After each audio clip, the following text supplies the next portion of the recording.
Well, Egypt has managed to find itself on the reactionary list.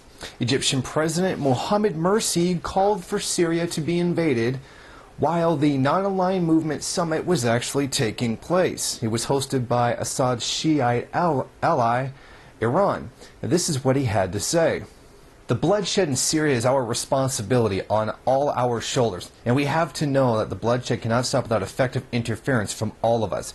We all have to announce our full solidarity with the struggle of those seeking freedom and justice in Syria and translate this sympathy into a clear political vision that supports a peaceful transition to a democratic system of rule that reflects the demands of the Syrian people for freedom.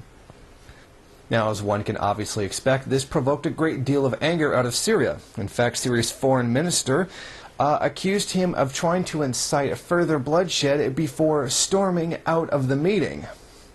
Now, the Egyptian government, for this action, should be considered a puppet of the United States. And I don't feel that that's going too far or being too harsh on them whatsoever. After all, the Syrian rebels are NATO puppets. And there's no government in the world today that actually believes that this is a real revolution by people. Public statements aside, they really know what's going on.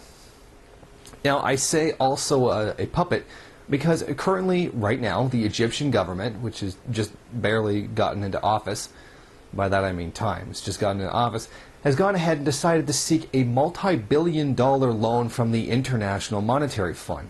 And I don't feel I need to remind anyone in my audience what a terrible thing taking money from the IMF actually is, with the conditions being absolutely devastating to the health, safety, well-being, and human rights of the regular people inside of any country that actually takes the loan. Right now, it's contending whether it's going to be a $3.2 billion loan or a $4.3 billion loan, and it's up in the air right now, but a loan is actually being sought from the IMF by the Egyptian government. Now, I think because of this, so blatantly going forward and admitting that the government is reactionary, and it's actually advocating for the overthrow of the Assad government, that Egypt should no longer be considered part of the non-aligned movement, because clearly it's aligned with the United States and the interests of NATO.